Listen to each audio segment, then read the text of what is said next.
ICYF Secretariat members. Today, inshallah, we will have a very important topic, which is best practices in humanitarian aid. Remembering that the humanitarian aid is the best practice by itself. You may agree with me. Here, it's worth to remember the World Humanitarian Summit held in 2016 in Istanbul. You may remember in Istanbul, Turkey, which brought together more than 9,000 participants. I think it was a milestone directly after adopting the SDGs in September 2015 by linking the relief and humanitarian aid affairs with the sustainable development in somehow. We are so lucky that in our session today, we will have a deep insight regarding linking both relief, rehabilitation and development together, and to hear the best practices and the lesson learned in this regard from our guest inside. Dear brothers and sisters, before starting, let me briefly introduce our valuable guest for today. She's serving as International Initiative Manager at Global One 2015 and occupied many other positions there, and still serving as Senior Social Researcher in Faith Reagan Foundation. Beside that, she served as Consultation Project in University of London, and as Deputy Head of Public Relations at the Royal Society for Conservation of Nature Wild Jordan. Dr. Al-Banna studied her BSc at Agriculture Engineering at the University of Jordan and the Master in Business Management Marketing in University of Banking and Financial Science in Jordan again. She has Public Relation Diploma from the Chartered Institute of Public Relations in London. She has a PTTLS Award in Education and Training from London and has a PhD in Philosophy, Marketing, Public Relations, and Social Media. Dear guests, dear participants, before starting, I would like to recall our esteemed participants that you will be able to ask your questions after Dr. Hannah's presentation directly by raising hands. Please do mute your mics. And Dr. Hannah, welcome again, and the floor is yours. Thank you very much. Thank you very much, Muhammad. And it's a pleasure to be here with you and with all those participants from around the world. I'm happy to be with NGOs, practitioners, and people who are working to have this positive impact worldwide. So it's really a pleasure to be here, and hopefully it will be an interactive session where we learn from each other, and hopefully this will be beneficial to all of us. So first, let me start with what we're gonna cover in this seminar. So the content in this seminar, mainly we will learn about the important principles and the values that underpin humanitarian aid. We will discover how the humanitarian practitioners work across the globe, understanding how responses to disasters are coordinated, and also learning more about the various bodies involved. We will also learn about the essential elements of humanitarian effectiveness. Then we will look at the best practices and the lessons learned from the field. And at the end, we will have the conclusion and a summary of our presentation. So first, for anyone who is working in the humanitarian sector or working in the NGO sector, whatever the thematic area that you are working in, either you are working in education to tackle challenges that is related to the environment, to the whatever the sector that you are working in, it's very important always to understand the definitions of different work that we are doing. And here we are talking about the humanitarian aid, so it's very important to understand what do we mean by humanitarian aid. So according to the United Nations Office for the Coordination of Humanitarian Affairs, Humanitarian aid is the aid that seeks to save lives, alleviate suffering during and in the immediate aftermath of emergencies. It must be provided in accordance with the basic humanitarian principles of humanity, impartiality, neutrality, and interdependence. And these principles later on in later slides, we're gonna have more information to explain exactly what do we mean by each of these terms. With the humanitarian aid, we can say that aid may be divided into three categories. It could be direct assistance, it could be indirect assistance, or infrastructure support. So we, as NGO workers or humanitarian practitioners, we could work. We may be in organizations that they just focus, for example, on infrastructure support, or for example, on just direct assistance. So we need to know exactly the field that we are working on, and we need to know exactly what would be the project focus on. It could be one, it could be more than one component. Also, for us as humanitarian workers, it's very important to understand the core humanitarian standards and principles.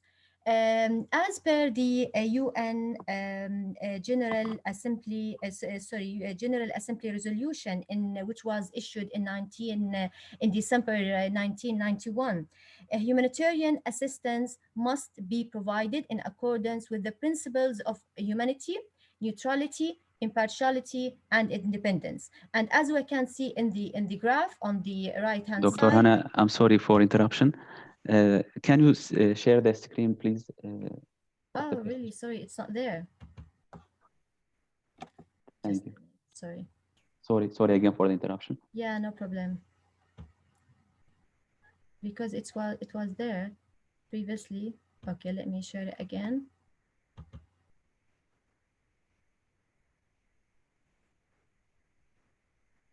Yeah, is it there now? It's okay now. Okay, so let me just.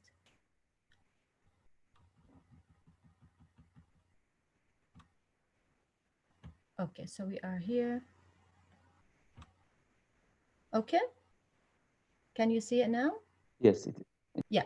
So we were talking about the standards, the core humanitarian standards and principles. And as we can see in the graph on the side of this slide, we have this humanitarian cycle.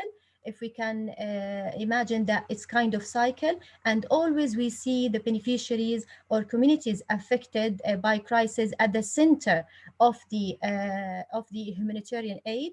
Then we have these principles of humanity, neutrality, impartiality, independence around, which is these principles are very important to take them into consideration while we are doing while we are designing and implementing and delivering our humanitarian aid. And also we have these core humanitarian standards that also it's a very important component, and we should take it into consideration starting from 1 to 9 during, as I mentioned, the designing, implementation, and delivering of the humanitarian aid project. Just to give more brief about the principles, when we're talking about humanity, this means that human suffering must be addressed wherever it's found, with particular attention to the most vulnerable in population. And when we're talking about the most vulnerable groups, it could be children, women, elderly, migrants, refugees, people with disabilities. When we're talking about neutrality, this means that humanitarian aid must be not favor any side in an armed conflict or other dispute. When we're talking about impartiality, it means that humanitarian assistance must be provided without discrimination. Independence, the autonomy of humanitarian objectives from political, economic, military, or any other objective.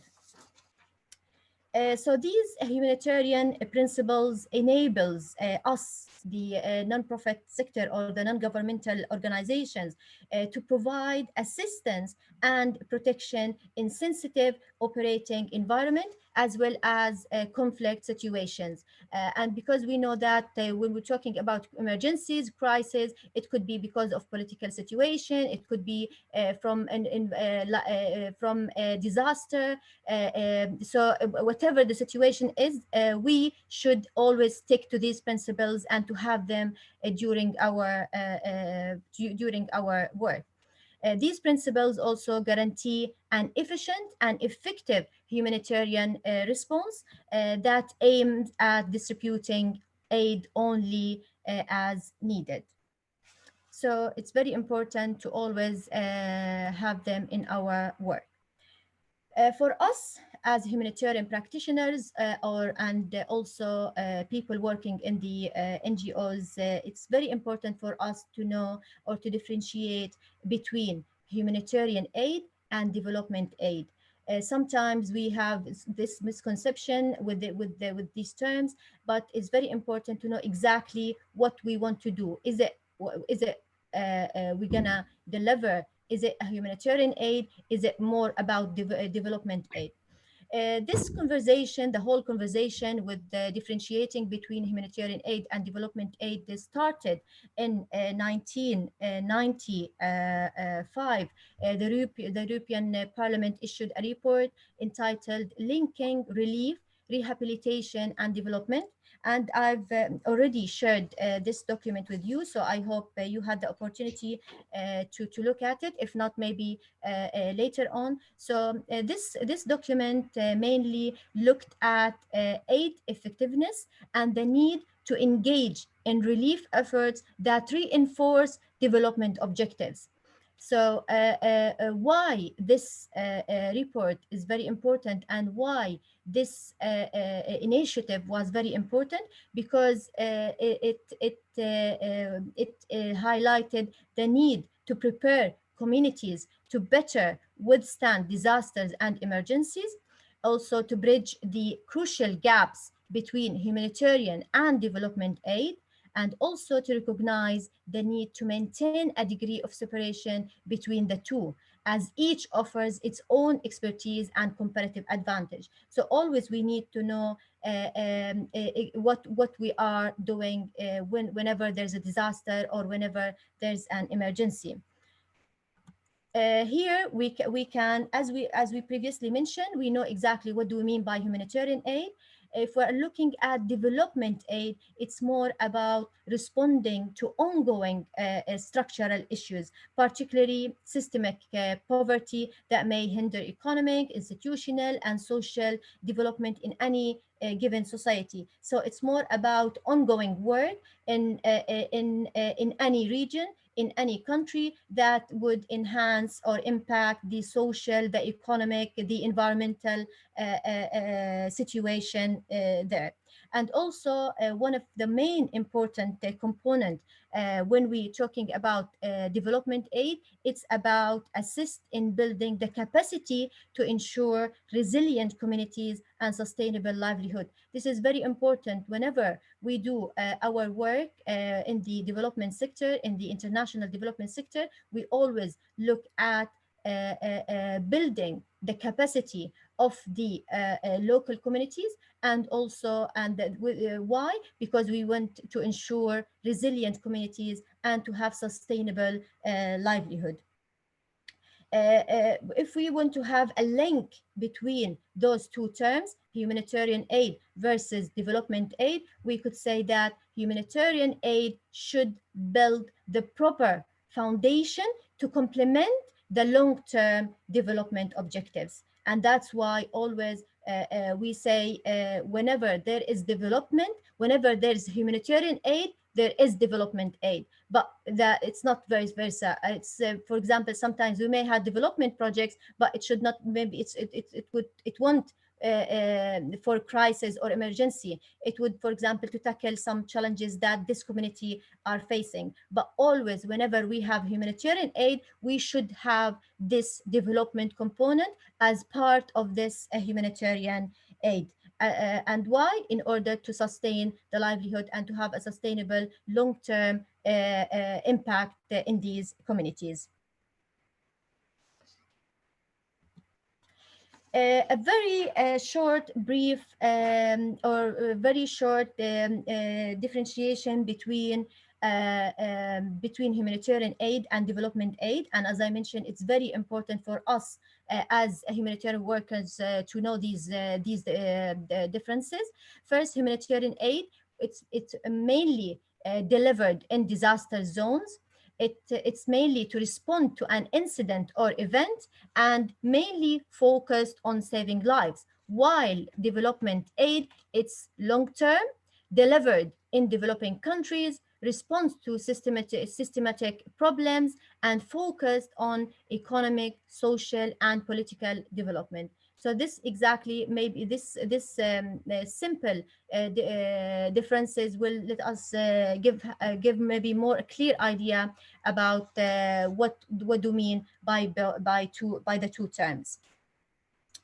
Also, it's very important for us as a humanitarian worker to know more about what do we mean by humanitarian effectiveness. And maybe this lead us to what Muhammad mentioned previously about the World Humanitarian Summit in 2016, where consultations leading up to the World Humanitarian Summit responded to the need to adapt the humanitarian action to make it more efficient and effective in keeping pace with the rapidly changing context of emergencies. And as he mentioned, so many countries participated in this summit. Also, after this summit, there was a consultation with so many different regions, with the NGO sectors, in order to have priorities or to find out the priorities for us as a humanitarian worker, how to make the humanitarian aid more effective and efficient. And three main priorities from this summit and from this consultation. First, the need for humanitarians to protect and preserve the dignity of people affected by conflict or disaster. And this is very important always now for example, for me, because I'm working in the humanitarian side and the mostly in the humanitarian relief, humanitarian aid, and also in the development aid. So always dignity, preserving dignity of beneficiaries is the most important component of our projects. All organizations should have this beneficiary-led model where they put beneficiaries at the center of their programs, and preserving their dignity is the most important component of their project. So this was the first priority that they have.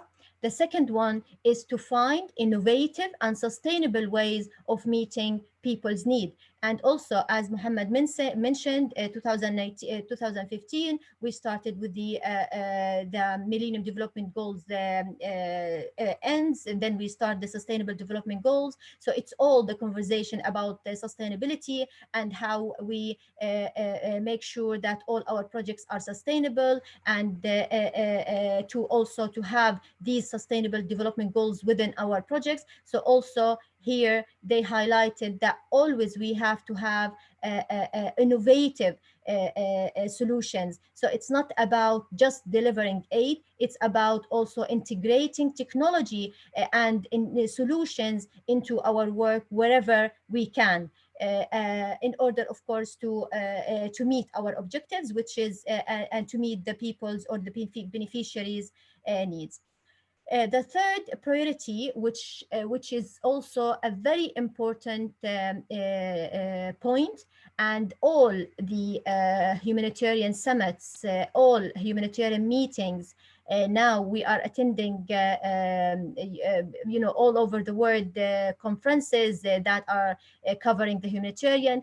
All the conversation now is about localization. Localization is very important to capacity build local peoples. Those people affected by crisis, they should be integrated into the process. They should be part of the humanitarian aid. We should not just come from external regions, deliver these aids, and return back. It's not, the process should be more into collaboration, integration, and make them as a main part of this process, and to capacity build them to enhance their skills in order to for example later on they would respond to these crises if ever happens. So always when we're talking about strengthening local, national, and regional capacities, why?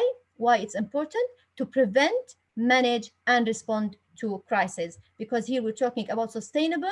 Sustainability means that we had to make sure that those people would be able to respond to such crises and to maintain whatever work that has been done in their region. To complete about the humanitarian effectiveness, a very important statements from two scholars in the humanitarian field. It's Oglesby, Rosie, and Berg, 2012. They highlighted that key aspects of humanitarian effectiveness include acknowledging, supporting, and building upon national and local responses, as well as building and strengthening appropriate platforms for better cooperation among stakeholders. So this was in 2012. Later on, it was adopted in later conferences. So always the localization, the sharing, the collaboration should be there in all our work. Also, according to Al-Manan Bakhit 2014, effectiveness involves acknowledgement of new actors that have become engaged in humanitarian action. It could be military organizations, national and international businesses, digital humanitarianism, and diaspora groups. So always, it's not about dealing independently or working as one organization. It's always about collaboration with all groups that are there: civil society organizations, community groups, cooperatives, women cooperatives, any organizations, any entity that is working in that field. We should collaborate to have this holistic, comprehensive approach whenever we deliver this humanitarian aids.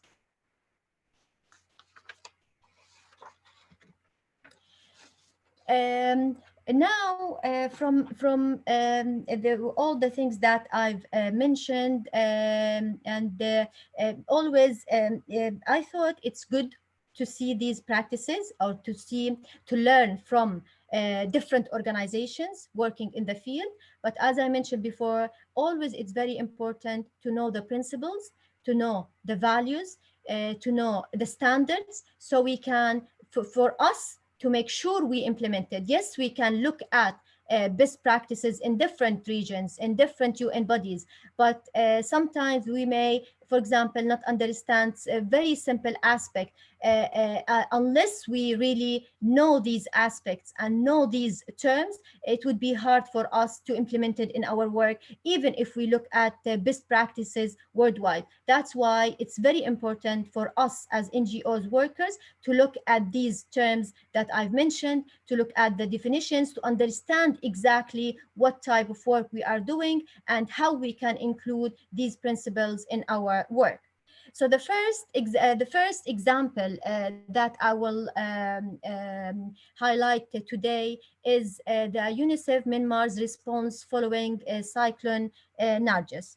So this relief by UNICEF, of course, and also this document is a very good document, very useful document for all of us who are working or who willing to work in the humanitarian aid. It's very important to look at it. Also, I've already shared this document, and I hope you would have opportunity to look at it. It's a very detailed document showing exactly what has been delivered in this region, covering all the thematic areas that they worked on, and the sectors that they covered is more about water, environmental sanitation and hygiene, wash, health and HIV, nutrition, education, child protection, and the distribution of shelter and non-food items to the displaced families. So they've covered almost all the thematic areas or the challenges that any affected area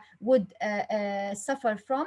So that's why it's very important to look at this document. So this document also, in spite of the or this response, in spite of the difficult political situation that they had there in Myanmar, those humanitarian agencies were able to unite their efforts to support the immediate response or the immediate humanitarian need of the population affected by the disaster, considered and this disaster considered the worst in the living memory of Myanmar. So always, as I mentioned, the unity and the collaboration with UNICEF and with other more than 25 bodies, including the governments, ministries, military, NGO sector, community-based organizations, always came together and worked together, and in spite of the difficulties, they could respond to this crisis and show a very good lesson for us to learn from such a crisis. In this crisis, there was around 2.4 million beneficiaries, and almost 1.4 million were in the most affected areas, and they were in desperate and urgent need of assistance. And as I mentioned, it's hopefully after you review the document, you will also see exactly, we will learn exactly how to implement such programs, and how to make sure that all our programs are really fit into the global standards of delivering humanitarian aid. And lessons learned from this, it's about collaboration and partnership. Always collaboration and partnership, and localizations is a very important component of our work. The second example that I'm going to highlight today, it's about Global One, where I work. Global One is a Muslim women-led international NGO, which believes in the power of women's contribution to sustainable global development. So we focus on women who are chronically underrepresented and disempowered in the global stage, working primarily with widows, orphans, refugees, women, and their families, mothers, and children. We work with all our work is trying to cover the sustainable development goals, as I mentioned, mainly working on the first five sustainable development goals.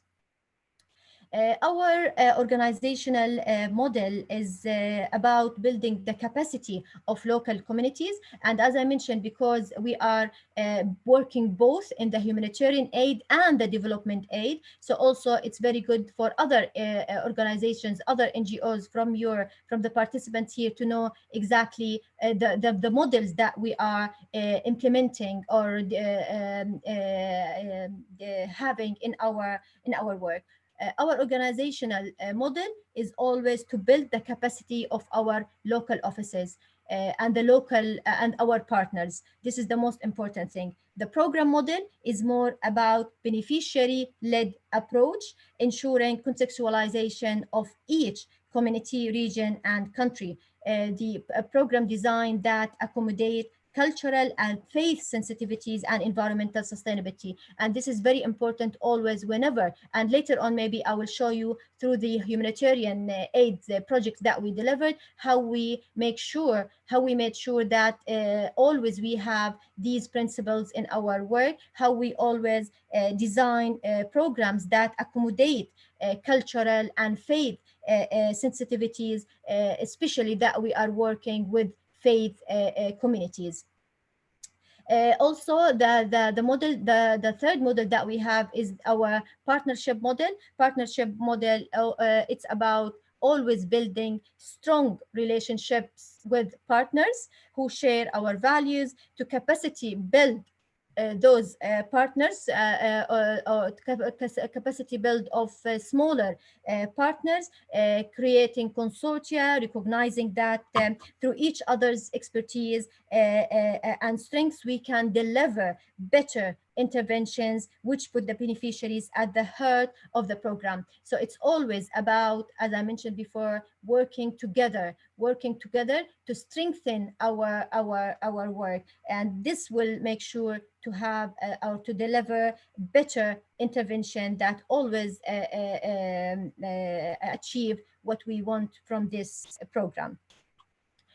Through our work also, maybe I will move more about one of the main important toolkits which exactly fit into this seminar. And this toolkit is about showing the best practices in the humanitarian and development field.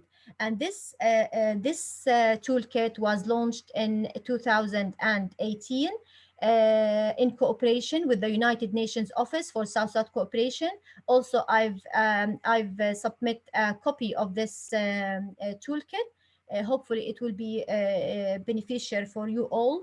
This toolkit or this booklet highlighted all the programs that we implemented, covering both humanitarian and development. So that's why that's why it's very important to differentiate between. So this booklet covers both the best practices and lessons learned from both the humanitarian and the development work that we delivered.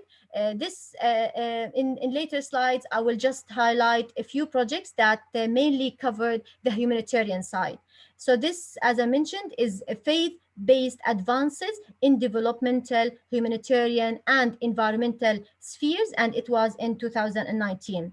As I mentioned, this mainly covering or showcasing South-South unity in action, and how Global One's activities encapsulate the true meaning of South-South cooperation to build sustainable development. And the regions, mainly the regions that were covered here, is Asia, Africa, and the Arab states. In this toolkit, we covered the healthcare, we covered agriculture and livelihood, water, sanitation and hygiene, and environmental. I think we are facing. Sorry, Muhammad, do you want to say anything? Sorry, I think we missed some part from your speech, dear doctor, due to Okay, sorry. internet problem. Yeah, okay. So shall I repeat about this toolkit? Is it the all information about this slide, or just the last part? For us, it was totally fine. Maybe it was just Yes. your device.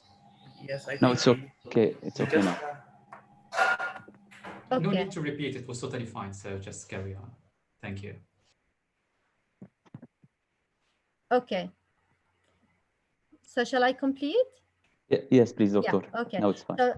So this toolkit, as I mentioned, covered four thematic areas: healthcare, agriculture, livelihood, water, sanitation, hygiene, and environmental sustainability. So I hope also it will provide us with more information about best practices, either if we are working in the healthcare side or if we are working in the agriculture, water, environment. It would have some examples of previous projects, either in Asia, Africa, the Middle East, which would give us an example of how to design a project that would really fulfill the needs of our beneficiaries.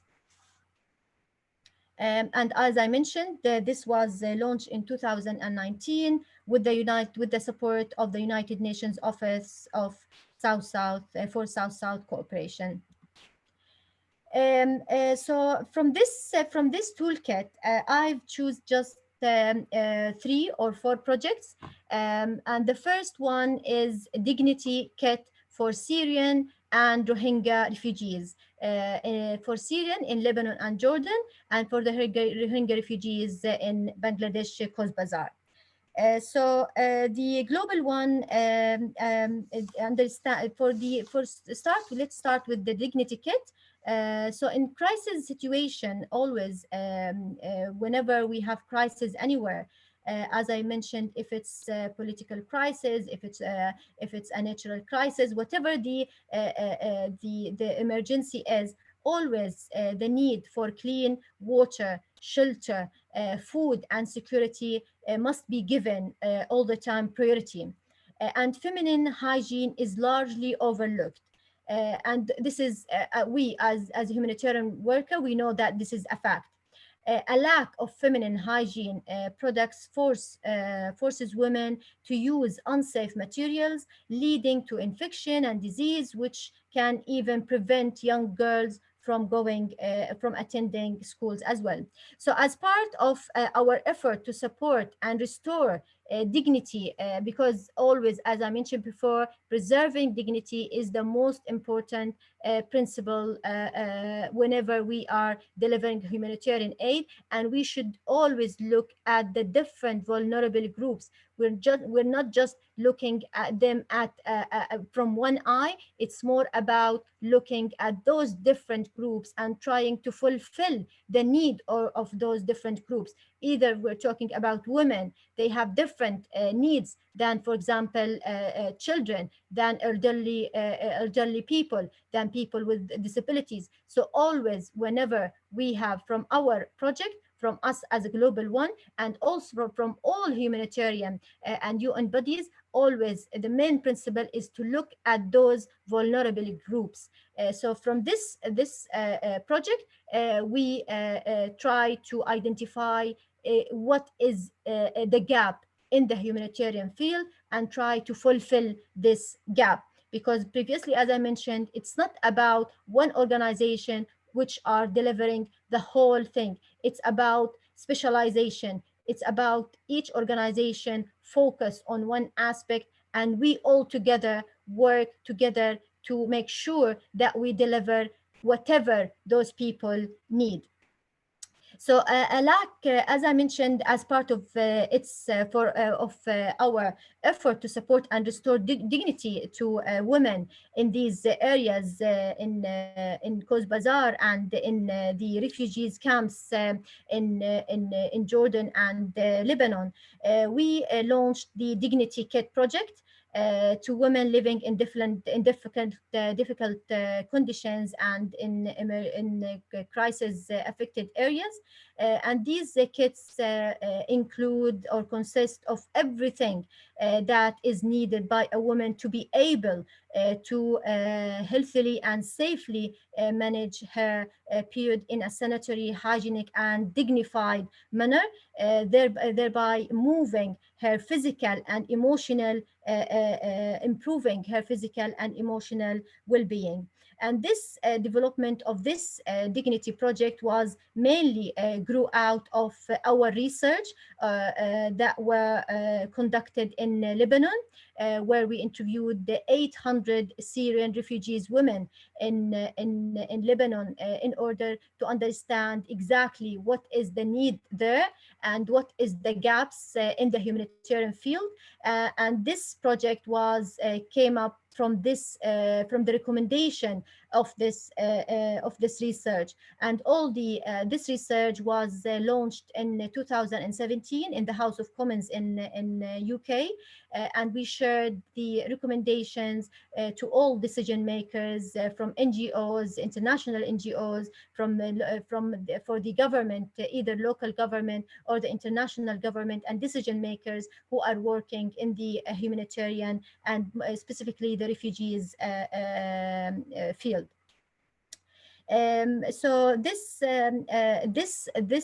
research provided us an insight into a collaborative care model for development practitioners to educate and empower women and girls about their health, inspired, of course, by the Islamic faith to lead healthier and more dignified lives. And because I've mentioned previously that all our projects are designed to be cultural and faith sensitive, to make sure that we have the impact that we desire. This project and this model offers a unique faith-based and culturally sensitive approach, which sometimes to mainly to menstrual hygiene, which sometimes ignored and stigmatized in religious communities. And so it mainly it uses a faith-based approach to attitudinal and behavioral change. And this part of this project was also a kind of sessions, awareness sessions and toolkits for those women to understand exactly how they can take care of themselves during this unprecedented time, being in such refugees camps without we could say the minimum access to the need to the hygiene needs that they would need. So this was in both. It was implemented both in Lebanon, Jordan, and Coast Bazar in Bangladesh. The other project also that was after the crisis, the Syrian crisis, and also the Rohingya crisis. Another project that we launched, it's what we call Books for Life. So this Books for Life also provides essential life-saving resources to which mothers currently have no access or little access within the refugees camps. And as we know, whenever those women are in refugees camps, very limited healthcare are provided for her health and for her well-being. So we as a global one focused mainly on that part to provide this very much needed care during these crises. So this also maybe for anyone who are interested more, as I mentioned, he can look at the booklet, know exactly what is the component of each of these project, because now we don't have that much time. So I will not mention exactly what was the component of these projects, but just to give an idea how we are responding to these crises and which areas we are focusing on and where is the gaps and how we are trying to fill these gaps. Because we as humanitarian workers, we should not just trying to provide assistance, we should see where is the gaps and trying to fulfill these gaps. Some organizations may already work in that aspect, so we are trying to see which aspect is not being achieved and trying to fulfill these acts. Our mostly with us as Global One, we are always focused on women and to fulfill these her need whenever it comes to health, education, during crises and emergencies. Just a very important note that I want to mention about this Books for Life, that part of this project was also to train midwives from those local communities, because always, as I mentioned before, it's always about building the capacities of local of local communities, of local peoples. So we thought no one would be better than those ladies, than those women who had who are willing to support other women. So we train them, we provide them with all the skills that they would need to take care of pregnant women, either to do counseling and to do the basic or the essential cares that a woman would need in these areas. Um, yeah, so we looked this project also mainly because I've mentioned previously how we are trying to link all our projects with the SDGs, with the Sustainable Development Goals. Also during crisis, either we're talking about humanitarian aids or sustainable or development aids, it's always about delivering and achieving the Sustainable Development Goals. So within this project, we tried to meet the Sustainable Development 3, which is ensure healthy lives and promote well-being for all ages, and also Sustainable Development 5, which is to achieve gender equality and empower all women and girls. Always also working in these different fields, collaboration and partnerships also was one of the main lessons learned through these crises. Always, it's all about collaboration and partnership with other partners, with other local partners in these areas. The last Books for Life, the last project that also I will give just very brief about it. It's the maternal health post in Bangladesh. We After the Rohingya crisis, and as we know, the Rohingyas in the Coast Bazar, they have the refugees camps in Coast Bazars. So we tried also to focus on women's health care and to provide the primary and the essential need that any woman would need, even either if she's a pregnant woman or girl, to provide this health care, to provide this social counseling to those women. And we have nurses, we have doctors, and plus we have midwives from those local communities, from those refugees inside the camps. So we have four health posts in different places, and these health posts also serves thousands of refugees in these different areas. Um, so this is mainly about us, about our projects, and as I mentioned, all these projects with a very detailed information. It's all in the booklet that I've already mentioned before. The last example, or the last best practice that I want to focus on today is the global. And because now at the moment we are living in this crisis, we are living now with the COVID-19 and this pandemic that changed our lives and changed the style that we are used to live in. And us as humanitarian workers, also it's good for us to see to live in such a pandemic, and to see exactly how the other UN bodies or how other concerned bodies are working to tackle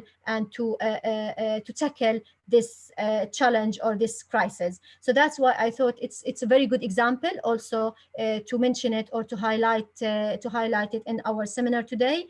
It's the Global Humanitarian Response Plan COVID-19. It started April to December 2020. So this was launched, as I mentioned, in March, end of March 2020.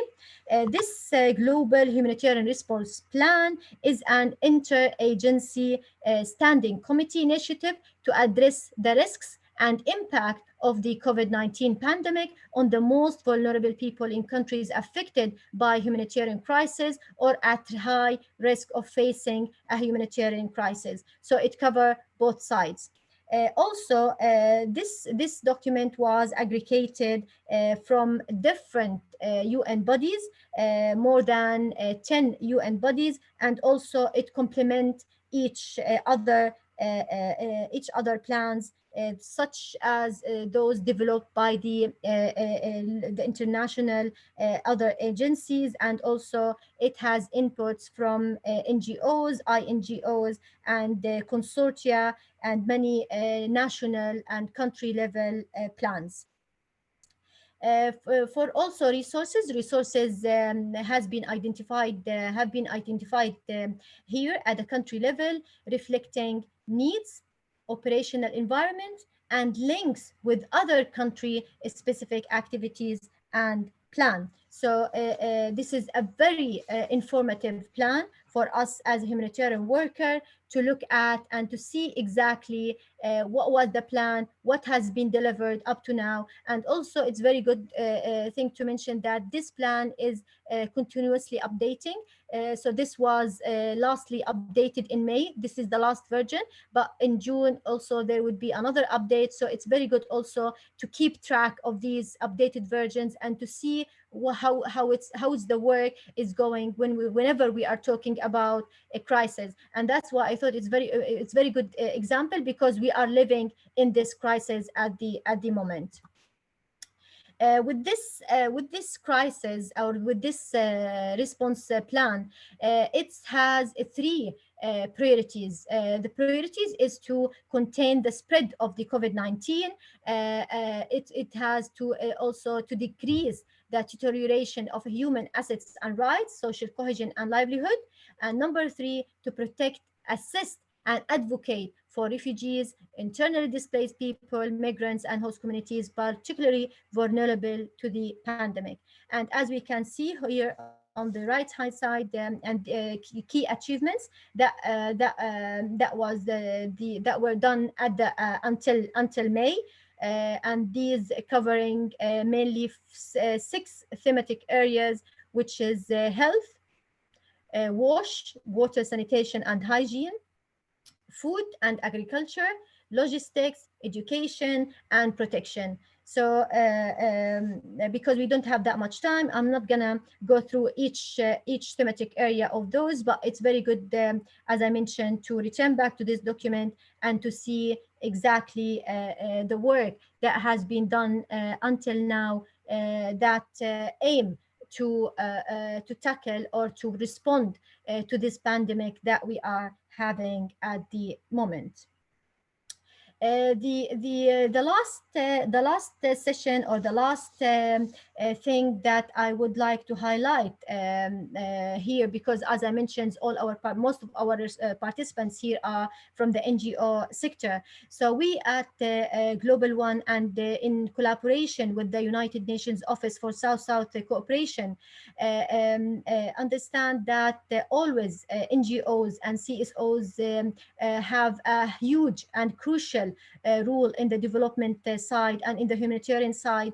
And always many grassroots organizations or international organizations, or for example local offices of these international organizations, always have these best practices and these knowledge that we have to share between each other. And that's why we launched this new initiative, which we call the Alliance of NGOs and CSOs for South-South Cooperation.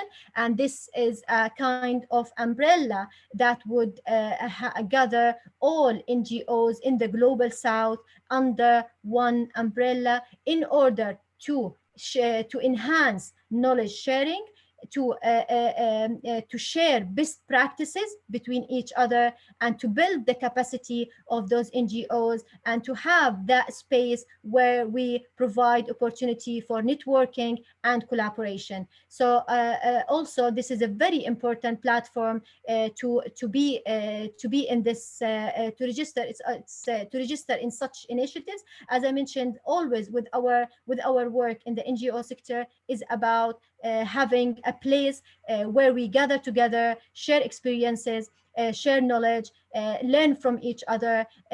Sometimes we may have an NGO that implement a project in, for example, in Garissa, in Kenya, in any in any part of the world, and this project would really considered a success story. So we have to share this project, and this platform was created for this reason, to share these success stories and to learn from each other, and how we can to learn how we can develop our work in order to achieve the ultimate goal, which is to serve those beneficiaries.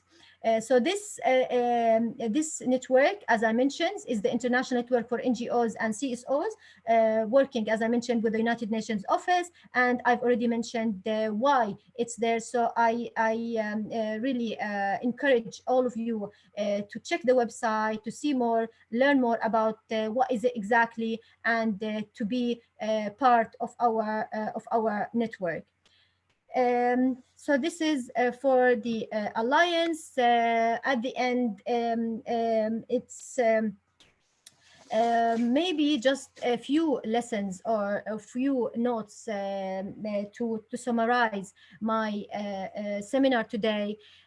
Always for us as a humanitarian worker, our our objective is to save lives. This is the most important part, to alleviate suffering and maintain human dignity during and in the aftermath of crisis, as well as to prevent and strengthen preparedness.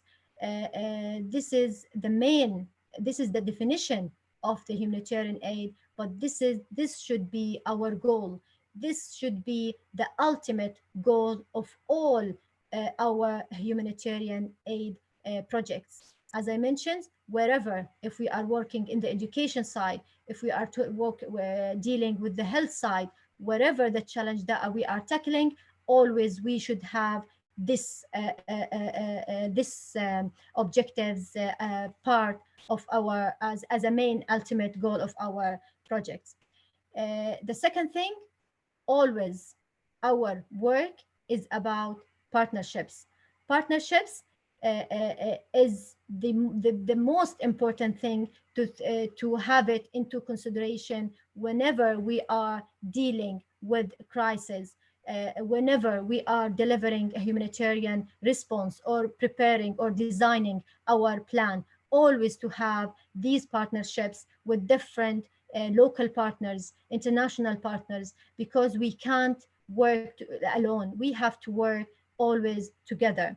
Partnership brings local knowledge and experience together with a humanitarian expertise in a working relationship that is collaborative, risk sharing, and inclusive.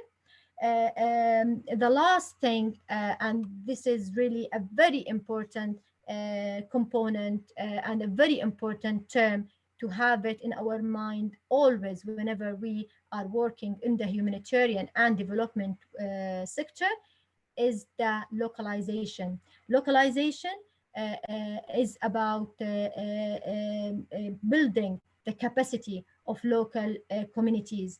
Local capacities are key in building resilience to disasters and to delivering rapid, effective emergency response. We have to make sure that we know that no two organizations are alike. We have different concerns. We have different challenges that we are focusing on. But legal environment and also legal environments, organizations models are different. Political context, situations, it's different, and sometimes budgets may go up, may go down, and operational challenges continues. But NGOs are implementing projects in different ways, dealing with different realities, but always we should focus on delivering principled and effective humanitarian aid as best as we can. And thank you very much for you for listening. I hope I provided you with useful information for your work, and it would have an impact in your work and the future projects that you may develop. And please, if you have any questions, if you have any either now or later on, we can also get in touch by email. So I'm happy to answer anything.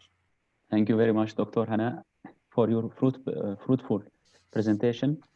Thank you for widening our insights regarding the humanitarian aid, starting from the definition, the core principles and standards, the reform, the humanitarian aid and development aid, and the difference, the effectiveness of humanitarian aids, and the best practices. Let me here please mention a few things regarding the Global One 2015. As a Women Action, you are, and in collaboration with the local communities, you are achieving very good and very nice thing by targeting the most sensitive, I mean the sensitive segments from the community, the women, as the key actors again of the sustainable development. Here I appreciate your cooperation with the local actors. I think the local actors and local authorities are the nearest levels of authority to the people, and they know the problems better than the others. 100%. Therefore, thank you very much for this initiative and for the projects you mentioned again, the Dignity Kit, the Box for Life projects. They are really very important and valuable. And I want to congratulate you for your projects regarding the Alliance of NGOs and CSOs. It is really important to share the best practices in such times, I think. Thank you for sharing the links as well with us. I will check it, inshallah, in detail. The next step, inshallah, we come now to the Q&A session. Please, dear participants, let's start to receive your questions by raising hands. And let us start with Ahmed al-Sheikh from Sudan. The floor is yours, Ahmed. Hello, do you hear me clearly? Sorry? Do you hear me clearly? Yes, yes. Please go on. All right. So first of all, I would like to thank you for this very good presentation. So going to my question is, if the local government have limited resources and money, which aid should the government invest more in? Is it the development aid or that so that we become more resilient to humanitarian crisis, or it should invest more to deal with immediate humanitarian crisis through humanitarian aid? So that's my question. Okay, to be honest, I couldn't hear it properly. Muhammad, did you hear it properly? If you can, let me know, please. Please, Ahmed, can you repeat, because I couldn't hear you? Yeah, we couldn't hear it properly. Sorry. Okay. My question is, if the local government have limited resources and money, which aid should the government invest more in? Is it the development aid so that we become more resilient to humanitarian crisis, or it should invest more to deal with the immediate humanitarian crisis through humanitarian aid? Yeah. Okay. So whenever, either if we're talking about the government with limited resources, we are not talking about either humanitarian, it's not an option to take a humanitarian aid or to take development aid. Whenever there is a crisis, whenever there is an emergency case, we are talking about humanitarian aid. We're not talking about development at the first beginning. But development objectives should be there as part of this humanitarian response. And whenever we are talking about crisis, it's not about, we know that so many countries have very limited resources. So it's not about the country itself. Yes, the country should respond to this crisis, but also the international community should come come and help this region or this country with different projects or with different humanitarian aid. So it's not about having less resources or not. It's about it's the international community's responsibility to respond to these crises, whatever the crisis is. If we are looking at the development side, yes, governments should always focus on the development aid in order to prevent crisis later on. And that's why I've mentioned that development is a very important aspect. We should not just wait to have a crisis and then to respond. No, we should keep working on our region, in our region, either through the resources that we have in our government, either through the international agencies, either us as an NGO. Also, we have a responsibility to respond to in our countries and to try to attract these funds and these resources from outside the country to implement development aid that would later on prevent a crisis from happen. As I mentioned, whenever we have humanitarian aid, as I mentioned before, development should be a component. So yes, the international community or the government respond to this humanitarian crisis, but we should have that development component as part of the humanitarian response. Thank you, Doctor. Just to go with ensuring the gender equality and justice, we are listening now to Naya Shaheen from Syria. Naya, the floor is yours. Okay, thank you. So thank you for the very informative presentation, Dr. Hannah. My question is, I'm not sure if it actually happens, but do refugees sometimes refuse the humanitarian aid? And if so, how can we deal with this? Like, what do we do as volunteers to help them receive the aid? Yeah, thank you so much, Naya. Naya, right? Naya. Yeah, yes, Naya. Thank you so much. A very good question. Yes, sometimes communities and beneficiaries refuse the humanitarian aid, and it happens. It happens many times. For example, maybe I would mention an example here with the polio eradication that was in Pakistan during 2013, 2012, and before that time. So many of the rural areas and many of the communities were refused to take the vaccine, and were not responding to all the sessions that about the health and how we prevent this disease.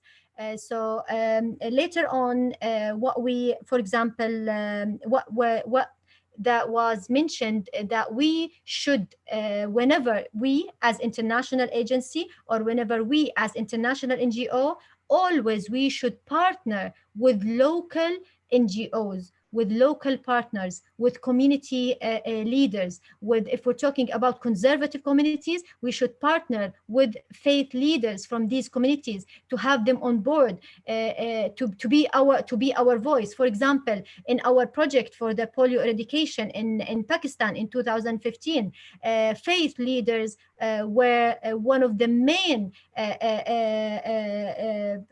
component of our projects. They were the people who were talking about this disease, and to convince people to why why we need to take it, and to take it from a faith perspective as well. So that's why it's very important always to know exactly how to reach these communities.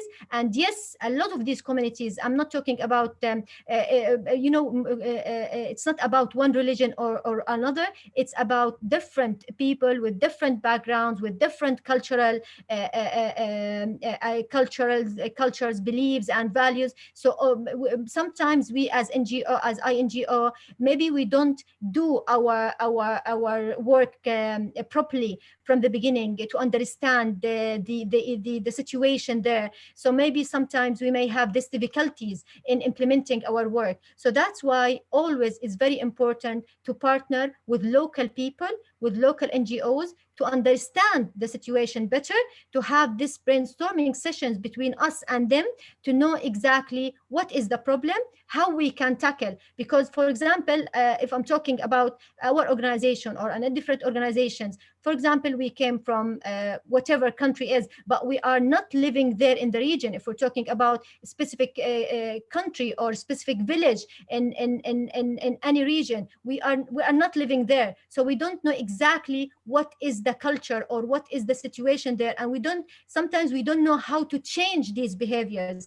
or how to change or create the impact that we need. So very important always to tackle this problem is to collaborate with local partners, and to have them on board, and to integrate them in our project. Thank you, Doctor. Dear Muhammad Farah, the floor is yours now from Somaliland. Muhammad? Thank you. Can you hear me? Yes. Yes. And first, I would like. Muhammad, we can't hear you now. Yeah, we can't. Thank you, Dr. Hannah Albana. And I say thank you for your presentation and for your time. Second, my question is, during your time, you are working in Humanitarian Aid. Can you tell me the big achievement is that you did? Thank you. Muhammad, can you ask the question again? Only Yes. The achievement you said? Yeah, the achievement is you did according to the child protection. Child protection. Protection, yes. Right? Yes. Okay. Great. Thank you very much, Muhammad. So child protection is also part of our work, but it's a kind of not the focus. So whenever we implement any work, we should look at the legislations and all the documents in order to make sure that whatever work we are delivering, we are protecting the children and protecting the dignity and of those communities. So mostly we are not focusing on, we don't have a specific projects that tackle that was the children as a main component, but through our projects, which we're talking about Books for Life, or for example, Maternal Health, we are trying to have these safe areas for children to look at, to enhance their knowledge, to make them more aware of what's happening around them, and to provide them with the necessary informations and basic health information. So there's no any, like as I mentioned, there's no any specific project that would have that cover that aspect. Thank you, Doctor. Nasra Abdullahi, the floor is yours now. Nasra? Yeah, thank you, Dr. Hannah. Actually, this was an amazing and beneficial presentation.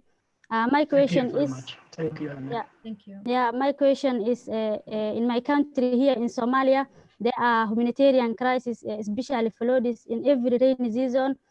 Even now in this Ramadan, many people displaced from their homes due to floods, and there are many international NGOs working here. They just give assistance and handouts whenever crisis occur. So do you think most of the NGOs focus on humanitarian aid instead of development aid? Thank you. So I think we should focus on both because we have a crisis with this issue. We should, of course, have this immediate response of providing shelter, food, these immediate responses that we need for those people. But at the same time, we should have the development aid in order to prevent this crisis from happening. As you mentioned, it's happening all the times. So we should, I think it's not about just delivering this assistance and returning back next year to deliver this assistance, or returning back in winter and providing shelter and food. No, it's about looking at the problem. Yes, we deliver response, we deliver this humanitarian, we are responding to this crisis, but in the same time, we have to have these measures to prevent such crises from happening each and every year. So for sure, we have to have this development component, or this development aid as part of the humanitarian aid itself, and on a different scale as well. Thank you, Doctor. We have a participant from Kyrgyzstan, Felix Rasulov. The floor is yours. Can you hear me? Yes. Yeah. Thank you so much, Dr. Hanna, for such an informative session. I have a question about neutral aid. You talked about neutral aid, and for example, if there is a conflict between two countries, let's say, does it mean that neutral aid should be provided by third countries that out of conflict, that are not involved, or one or of the participant country can provide the neutral aid? Thank you. Yes, so always humanitarian response should have this neutrality.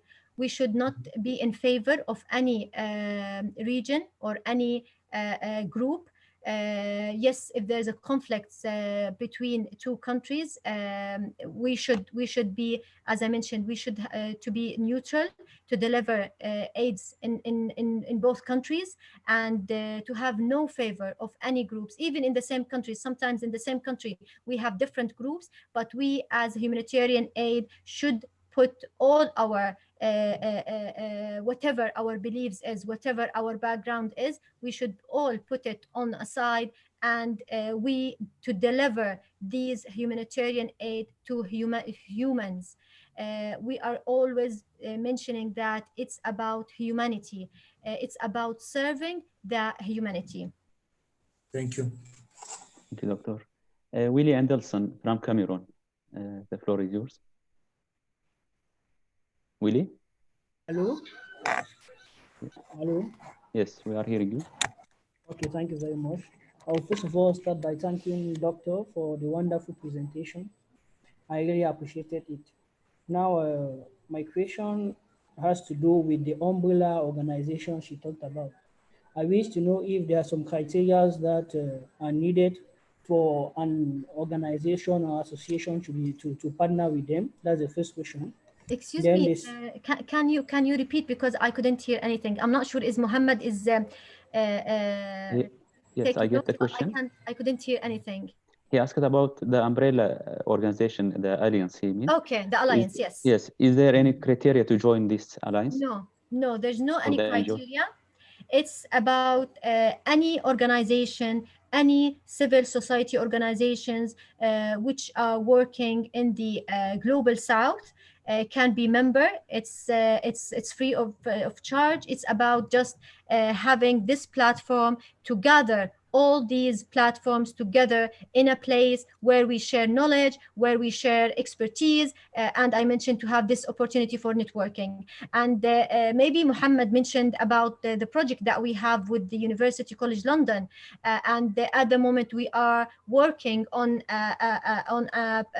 application where we have this platform for those NGOs, for our members, so they can share their best practices, provide all the informations about their projects, about the challenges that they are facing, about the success stories that they are having, and all NGOs would be able to log in into this application and to learn about these experiences, and to collaborate, and to get in touch with other NGOs in the regions, for example, to adopt a similar project, or for example, to ask other questions in relation to this project. And also all these projects are according to the Sustainable Development Goals. So hopefully this platform also, now at the moment we are working on this platform because it's a kind of a new initiative.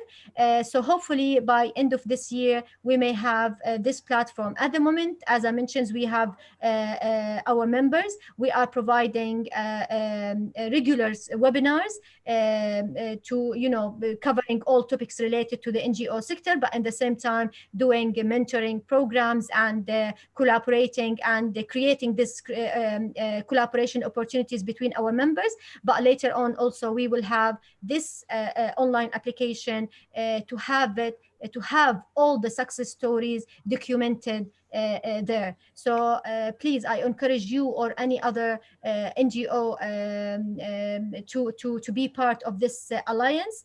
And hopefully after the COVID-19, we will have also face-to-face meetings and regular visits to different regions in the global south as well. Inshallah. Muhammad Samira from Djibouti, I guess. The floor is yours. Muhammad. Assalamu alaikum. Thank you very much for your interesting presentation. My question is, why the volunteer organizations do not care about opening investment project ideas to the needy people instead of providing them with manual assistance? Because when you help someone to a specific business project, he may not need further help from you other time. And also it will be a positive feedback to the government. And thank you so much. Can you please identify it? Can you let me know exactly what is the question? Because I couldn't. Okay, my question is why the volunteer organizations do not care about opening investment project ideas to the needy people instead of providing them with manual assistance. Because when you help someone to a specific business project, he may not need further help from you other time. Yeah. And also it will be a positive feedback to the government. Yeah, so the perfect scenario for NGOs is to have this investment projects. So it's not about yes, we have organizations or non-profit, non-governmental organizations who are providing this assistance without having this long-term impact. But the scenario that we really are willing to have is to have investments in order to create a long-term impact and to create resilient communities. So for yes, maybe we are not having this scenario in all countries, but this is what we have to encourage. We have to encourage those non-profit organizations or non-governmental organizations or civil society organizations or voluntary groups. It could not be organization, voluntary groups, to invest more and to apply for international donors to create these impact, to create these projects that would have a positive long-term impact in these regions. Thank you, Doctor. Malik from Tunisia, the floor is yours, brother. Malik. Hello, thank you for this amazing presentation. My question is how do we adapt to different people culture, and how do we choose volunteers based on this difference of culture? Okay, so the first part of your question, how we respond to different cultures. What is the, sorry, the second part of your question? The second part is how do we choose the volunteers based on this difference in culture?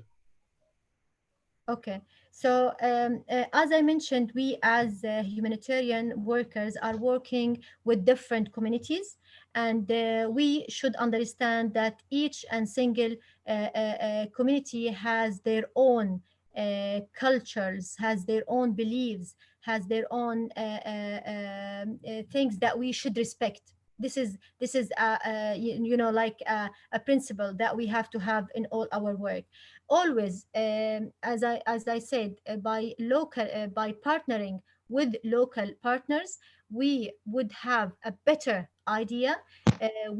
Through the assessments that we do before we implement, also that would give us an idea about the culture, about the situation in this area, in order to respond and in order to create actions and activities that would tackle this challenge, but in the same time will to respect the culture that we have in these regions. So always it's about respecting and creating programs that are culturally sensitive to these communities. Example that I mentioned, which is integrating faith leaders, because us, as we are a Muslim women-led organization, we have this faith-based approach whenever we are working in any communities. So always we have this approach where we are culturally and faith sensitive, and we design our projects to make sure that we are aligning with these cultures in order to create this long-term impact that we want. With regarding to selecting volunteers, we should have volunteers from different backgrounds, from different cultures, whenever, because as I mentioned, when we are dealing with the humanitarian aid, always we are respecting the cultures, we are respecting the beliefs, but we are designing our projects to respect these things. But when we are serving, we don't consider this person is from this region, or this person is from this religion, or this person from this type of group. We are serving and helping people, and we are accepting volunteers from different religions, from different backgrounds. So it's very important always to have this kind of mentality, to work together, to help each other, and to be and whenever we are in the humanitarian side, or whenever we are out, we are one entity to help our region, to help our humanity, and to tackle the challenges that we are facing as humans. Thank you, Doctor. Now we have more 4 questions, the last 4 questions actually. Abdul Latif Lawal from Nigeria. The floor is yours. Thank you, and thanks for the wonderful presentation. I only have a few questions to ask. Firstly, have you reached Nigeria? Is your initiative in Nigeria? Is no, when are you coming? How soon should you be expecting the initiative in Nigeria? And do you have volunteers in Nigeria? If no, how best can you have, or how best can we volunteer from Nigeria here? Those are my questions. Thank you. Thank you, Abdul Latif. So yes, we have a country office in Nigeria.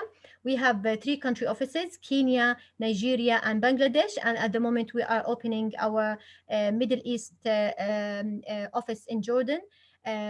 So yes, we have this office in Nigeria.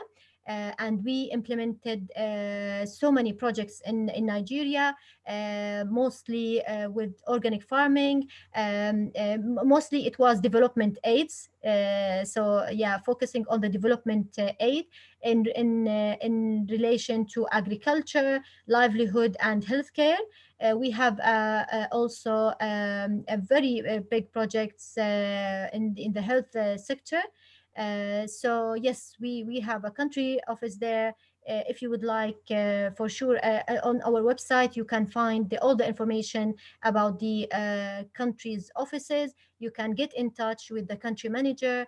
And of course, always we are volunteers are welcomed to help with our work and to be the voices for us in their communities, because we believe that we can't serve any community without having those supporters from the local communities. And within our project, mostly if we're talking about the organic farming or the Islamic farming project, we have so many volunteers with us. Those volunteers helping in all the phases with the project. And yes, I encourage you to get in touch, and hopefully you can be part of our Nigeria office as well. Thank you, Doctor. Ibrahim Abi Ismail from Algeria, Aljazair. The floor is yours.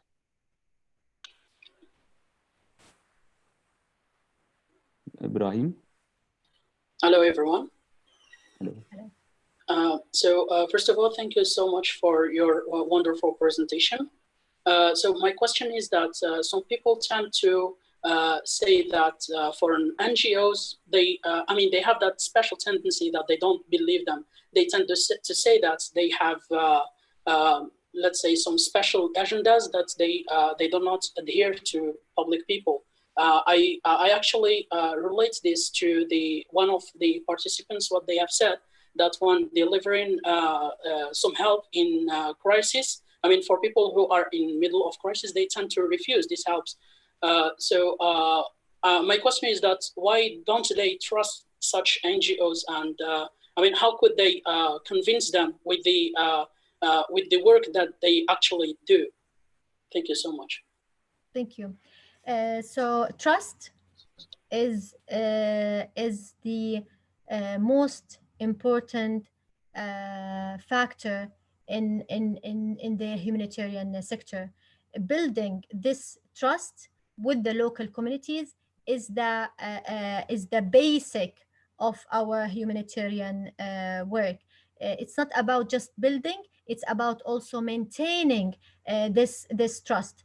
As we are working on the humanitarian sector and as we are tackling challenges that are affecting people's life, so if we didn't really build that trust, we can't deliver, we can't have the impact that we have. So as us, yes, many international NGOs faced so many difficulties and problems in delivering their projects, and maybe also really have huge problems in their projects. What we can do, that we have to always do the assessments before we establish our projects. We have to have our local partners. We have to establish this long-lasting relationships with our partners. So it's not about just implementing one project and go. It's about keeping this relationship between us as international NGOs and local communities. Maybe this problem would not be a huge challenge for local NGOs, because local NGOs already they are from the country itself. Already they are working either in the same village or in, for example, in different cities, but they are from the same country. So maybe they would not have this misconception or miscommunication, misunderstanding with the local communities. But for international NGOs, sometimes the situation is really different. And yes, there's a huge miscommunication and misunderstanding between both parties. So that's why, in order to prevent that from happening, we should have those local partners in the middle of the process to help us implement our work, to help us keep this relationship with the local communities. And for example, if I'm talking about ourselves with them as international NGOs, and through our local offices, their responsibilities is to maintain this relationship with the local communities, or our country offices are the staff in our local communities, in our local offices are hired from the local communities, so the staff are locals. So this maybe helped us to not having such challenges like many other NGOs where they hire employers from other countries and they bring them to this country. So we are trying to hire people from the local communities. We're trying to enhance their skills and to build their capacities in order to serve their communities. And this was really, I think, something that had a huge impact in our work and facilitated the process of delivering either humanitarian aid or development aid. Thank you, Doctor. From Algeria to Madagascar now, Raisa Somanjari, the floor is yours.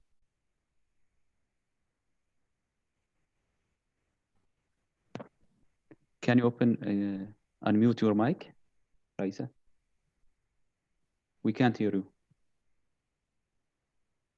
Please unmute the mic.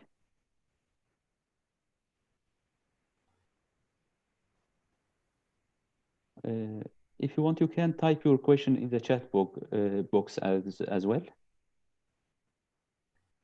It's a small icon, the mic icon. The bottom, yes, the left bottom of the page.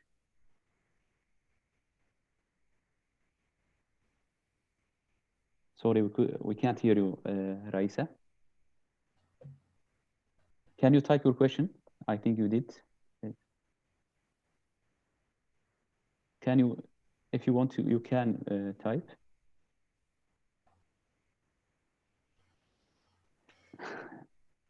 Sorry for that. Let's continue with Yaqub till she fixed the problem. Yaqub Haroun from Chad. The floor is yours.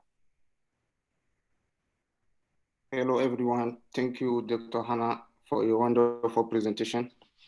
My question is, how does voluntary activity allow students to reassure themselves about the choice of professional orientation to consolidate their professional project? Thank you.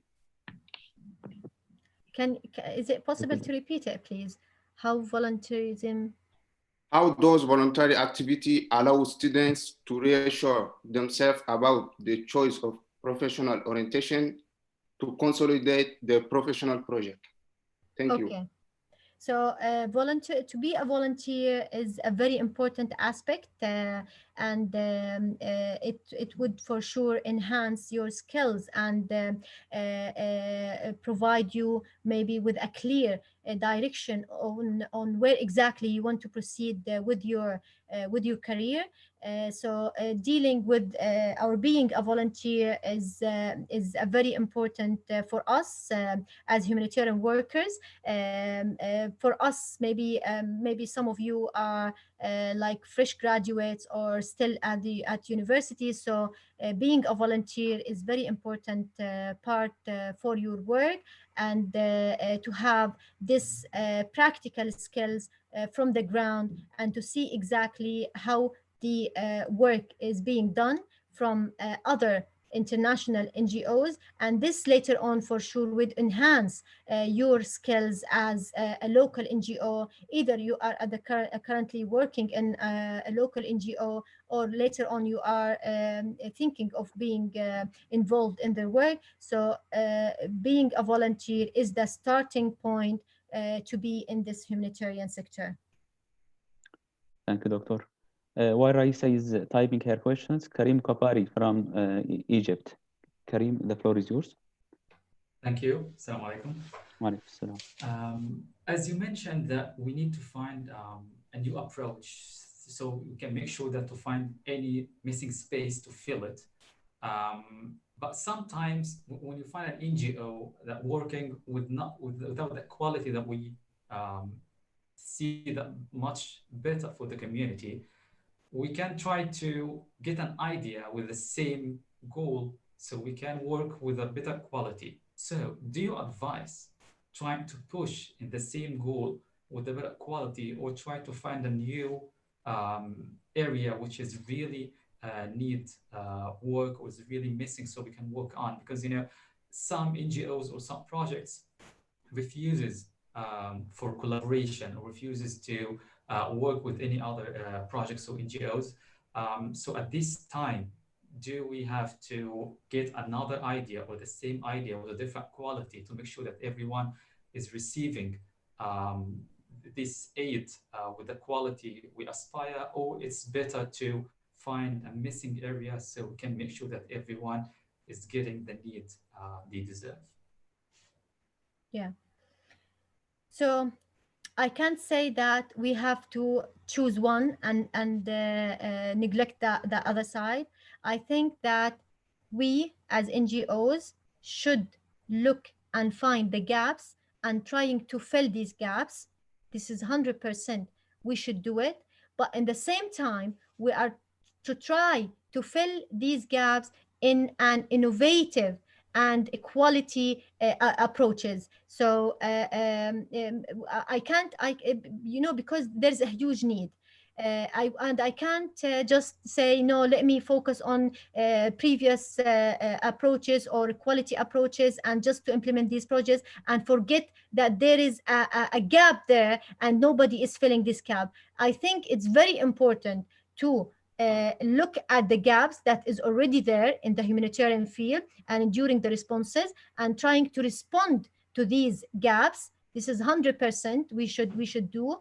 But in the same time, to always look at new innovative ideas, and to just not repeat previous models yes, being successful. Yes, sometimes some models being successful, but maybe it could be more developed, it could be more innovative. We can have this technology component part of this project and implemented in different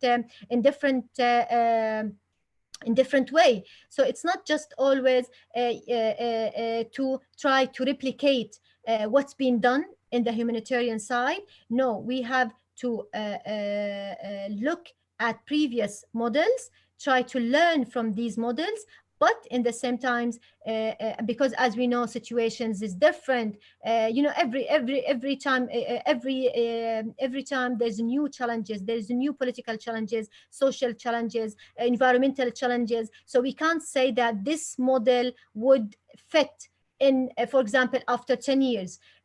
Always we have to look for new models, new innovative ideas to improve what has been done previously. But we should not neglect or forget the gaps that is already there, and to say that no, it's hard to fill these gaps, let me focus on maybe more easy way to deliver my work, and to focus on previous models, or try to provide new innovative ways, but forget the need that these, for example, vulnerable groups may having. So we as international NGOs and local NGOs, our responsibility, it's a responsibility. It's not just a work, it's a responsibility to look for these gaps and to fill these gaps, which when with whatever way we can, and to try to implement new innovative ideas and technology in order to fill these gaps. So we work on filling, then work on enhancing. Sorry? We work on filling, then enhancing. Yes. Filling, okay. We have to fill the gaps. We have to serve the communities. So for sure, we have to fill the needs and to fill these gaps. But at the same time, maybe enhancing, but the priority always should be to fill the gaps and try to tackle these challenges that that these communities are facing. Thank you, Doctor. Thank you, Karim. I think Raisa will try her chance for the last time. Yes, please. Yeah, Raisa? Let's try. Sorry, Raisa, we are facing the same problem. Sorry for that. Raisa, it's a very small icon on your screen. If you can look at your face, it's a very small icon, like a microphone icon on the left-hand side. Just if you click on it, it will remove the mute. I think it is a hardware problem more than software problem. Okay. I think that. Doctor, thank you very much. You covered all the questions. Before concluding the session, do you have anything to add, Doctor, before closing? Just I want to say thank you so much for this platform. Thank you so much for all the participants. I'm really glad that I can see people from different regions, from Somalia, from Algeria, you know, from different part of the world. I think the technology give us this opportunity in order to collaborate more and to see each other and to learn from each other. So I would say that this is a fabulous opportunity for us to hear each other, to learn from each other, to see other examples of other NGOs, because it's all about learning. No one learns everything, no one knows everything, so it's always about continuous learning, to see what's there, to do your research, to do your part, and then to start implementing and look at what has been done and try to innovate and develop the work that has been done. Just thank you so much for all the participants. Thank you so much for the questions, and I'm so glad that I'm here with you, and I look forward to the next session that we will have on the 29th as well. Thank you very much, Doctor. I would like to thank you again, and I would like to thank our participants as well. Of course, I would like to thank our team, the ICYF team, the project departments, the media department, and other colleagues working behind. Thank you very much. This was our last session before Eid al-Fitr. I wish you Eid Mubarak in advance. Yes. Eid Mubarak to all of you and all the participants as well. Thank you very much. Eid Mubarak. Inshallah, our next session will be after the Eid on 27. Yes. At 1 p.m. GMT plus 3 again, inshallah, under the theme of State of Volunteerism Report with Miss Neil Memishola, under the moderation of our colleague Farid Ibrahim Zakir, inshallah. This is Muhammad Mahdi greeting you. Please stay home if there is no need to go out. Thank you very much. Wassalamu alaikum. Thank you very much. Thank you, Doctor. Thank you very much. Thank you, Doctor.